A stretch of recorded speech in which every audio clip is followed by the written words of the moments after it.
Čau, Zēģemlave skatītāji!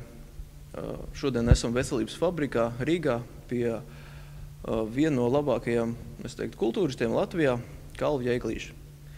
Sveiks, Kalva! Ko sāksim laikam ar pašu aktuālāko. 11. maijā ir NAC sacensības. Pastāst, kā veicās sagatavošanos, kas izdevies, kādā formā esi? Teiksim tā, šitais gads man ir eksperimentālais gads, gan starpsezona uz šito gadu, gan šī sezona. Jo pirmo starpsezonu, teiksim tā, es nenoēdos šito. Ja man parasti starpsezonā bija 100 pāri, 105, pagājušajā gadā bija 107 kilogrami, tad šī starpsezonā man bija tikai maksimums kaut kādi 96. Tā kā, eksperimentēju un, teiksim tā, eksperiments pēc pašreizējā rezultāta ir attaisnojies. Es domāju, tā es arī turpināšu. Sezona. Sezona ir tā, ka bija jātaisa īsāk gatavošanās periods, jo tas starpsezonas slānis nebija tik liels, ko nodzīt. Līdz ar to mazāk jāgatavojās un kvalitatīvāk gala rezultātu var dabūt. Tā kā, ir labāk nekā es biju plānojis un ir attaisnojušies mērķi. Es varu pateikt to, ka jūs arī video redzēsiet, mēs pirms tam šīs intervijas veicām Kalvija treniņu krūtī bicepsām un arī spoldzēšanas treniņos esmu redzējis, Kalvs ir, man šeit par 99% gatavs kāpt uz skatuves, kā saka, tikai jāizdzen ūdens ārā un viss, un viņš ir gatavs. Labi, pēc NAC ir plāni arī startēt kaut kur tālāk? 19. maijā būs IFBB. Turpat Studio 69 čempionāts. Par kategorijām es vēl nezinu, es jautāju prezidentei, bet viņa teica, ka viņa vēl plāno kādas kategorijas, bet es ceru, ka būs arī manis plānotā atletika viens kategorija. Tā kā, ja tā būs, tad es arī tur startēšu. Katrā ziņā es atradīšu kādā kategorijā ielīst, jo palaist garām nedrīkst sacensības, ja reiz esi gatavojies un visu šo ieguldījis. Tā kā tā. Nezinu. Skatīsimies pēc datumiem, varbūt ir kaut kāds blakus kaimiņu valstīs, tuvākajos datumos var izvilkt formu, noturēt un arī tur aizbraukt nostartēt. Tad redzēsim. Skaidrs.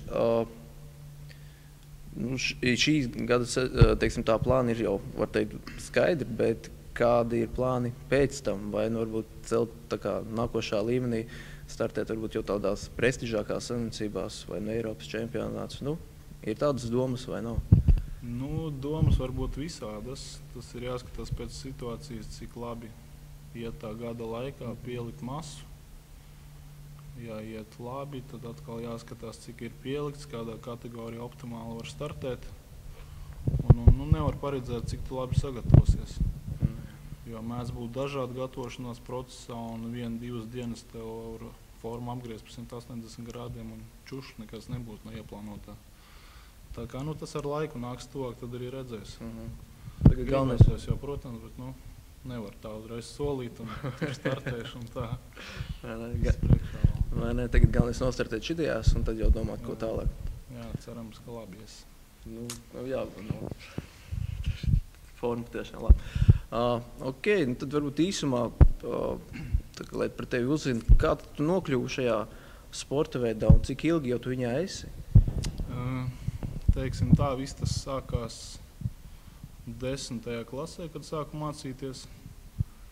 10. klase internātā sāku dzīvot. Tā bija vidusskola. Un vienkārši internātā sāku dzīvot, kur mums lejā bija maza svaru zālīte. Vakaros nebija ko darīt.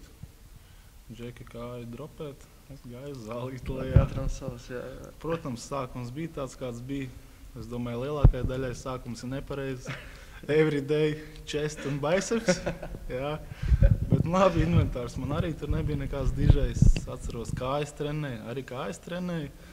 Bet statīvs nebija tik, cik varēja no zemes uzrautais galvas uzlikt, tik arī pietupiens taisīja 85 kg. Tad vēl bija. Jā.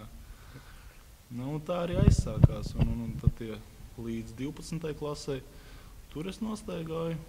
Tālāk es sāku mācīties pirmajā kursā sporta akadēmijā. uz Rīgu atbraucu. Tur pirmais 1-2 gadi bija arī tādi, neslikti, bet gāja uz labo pusi, bet, teiksim tā, pēc tā laika man klikšķis bija, kad es sapratu, ko nozīmē daudz ēst. Sāku tiešām daudz ēst, sanāca tas dārgi, bet neko darīt, jāupura ir, un tad arī sāku augt masā.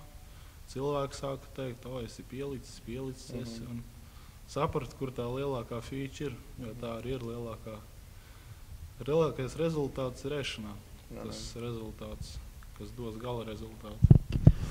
Es varu pateikt, pēc sevis man tie klikšķi, kā tev saka, bija tā, tad, kad tu iemācies metodiku, kad tu saproti, ka nav tikai krūtis un biceps, bet ir arī visi ķermenis jātrenē, tad ir patiešām ļoti liels progress, vismaz es pēc sevis redzēju. Un nākošais, kad ir diēta. Un tad arī pēc maniem video var redzēt, kā es ziemā uzaugu par 20 kg. Un tagad gatavojamies sezonai, man tie 20 arī ir dabūt nost un ir cits reljefs. Tā kā ar diētu patiešām var dabūt visu tos mērķus. Vai kuram ir problemātiski uzaudzēt svaru, var uzaudzēt, ja grib. Ne varbūt neviena gada laikā, bet var. Jo es saprotu, ka Alvi, tu arī esi tā kā vairāk ektomorfs. Es esmu ektomorfais tips, un īstenībā off-seasonā, ka es ēdos, Jā, smagi. Es ēdu tā, pamats ir pamats ļoti daudz, un pa virsu fāzeri, čipšu un tā tālāk nenormālas daudzumās, nenormālas. Jā. Es te skaitīju pagājuši gadu pa janvāri, cik es esmu off-seasonā noēdis, tad domāju, daudz. Čekus vāc, intereses pēc paskaitīju, Bet manam tipam bez tās rīšanas nenormālas nekas nenotiek. Ir jārī, un daudz to nesaprot, ko nozīmē daudz ēst. Par varītēm. Rītīgi par varītēm. Jā. Jo, zin kā, cits saka, es jau daudz ēdu, bet ēd vairāk. Jāēd vairāk, viss, kāpēc es neaugu? Ēd vairāk, viss, elementāri, jāēd vairāk, patiešām, un tad ir progress. Viņš saka, es negribu vairāk, bet, es entās reizes esmu ēdis, kamēr parauju apakaļ, skaidrs, vai es nedrīkstu. Savādāk nebūs vērts ēst, viss iznāks ārā. Pastaigā nosēžās, jūt, ka var vēl iemest, atkal met iekšā. Tieši tā. Ikdienā tu strādā par treneru veselības fabrikā un saskaries ar dažādiem cilvēkiem, ar dažādiem mērķiem. Un kā tu spēji pārliecināt to cilvēku, sasniegt viņam to mērķi, vai kādam tas ir nomest svaru, kādam atkal tieši pretēji palielināt svaru. Kā tu viņam palīdzi to izdarīt?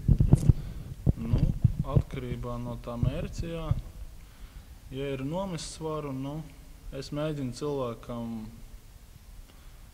pierunāt viņu, pamēģināt kaut vai nedēļas 3, noturēties kaut kādu režīmu. Es viņam saku, ja tu redzēsi pirmās izmaiņas, jau kaut kas svarā mainās, izskatā mainās, viņš sapratīs, ka tā ir tā lieta, kas strādā. Tā būs motivācija viņam turpināt, līdz ar to arī rezultāts arī augs. Un tieši pretēji, ja kādam uzņemt svaru, tad sākt ēst vairāk, jo ir daudz ikdienas cilvēku, kas ikdienā, biznesa cilvēks skrien un mašīnā dzīvo un papīri un tā tālāk, viņam nav laika reāli paēst. Es saku, tev ēdienu reizes ir 2 dienā, jā. Es saku, uztais līdz kārbiņās, uztais 3. ēdienu reizi. Padzīvo šitā kaut vai nedēļas 2. Vienu ēdienu reizi klāt, jā. Viņš pēc nedēļām 2, 3. Atnāk, nosarāt tur kilograms klāt, strādā. Viņš saprot, ka jāliek klāt. Protams, ikdienā tādiem cilvēkiem ir, kam reāli fiziski nav laika paēst un tā, bet, var atrast. Var. Tās 5 minūtes aizņem. Tas mazāk. Jo es arī, īstenībā, sākumā, man arī šeit, tur cilvēki, kuriem es mazliet arī palīdzu, vienkārši jāsaka kaut ko maziņu. Tiekšņi tā, nevar uzreiz cilvēkam pateikt, ka tev 5 reizes jātrenēs, tev tagad 6 reizes jāēd. Un ar kaut ko vienu jāsāk, varbūt, vai tieši tā, ar vienu ēdienu reizi kaut kādu nedēļu, lai pierod pie tā režīma, pierod, lai iztur, jo, ja visu iedod vienā, tā kā iebāž uzreiz visu, viņš arī pēc nedēļas uzreiz var atmet ar roku. Nevar cilvēks uzreiz tā pierast, nevar viņam pateikt, es tur tagad ģēlu vistu, vārītu vistu ar kāpostu, mēnešus 3, ne jau katrs to var. Kādam tas arī vispār nešķiet normāli. Jāsāk ir ar sīkumiem.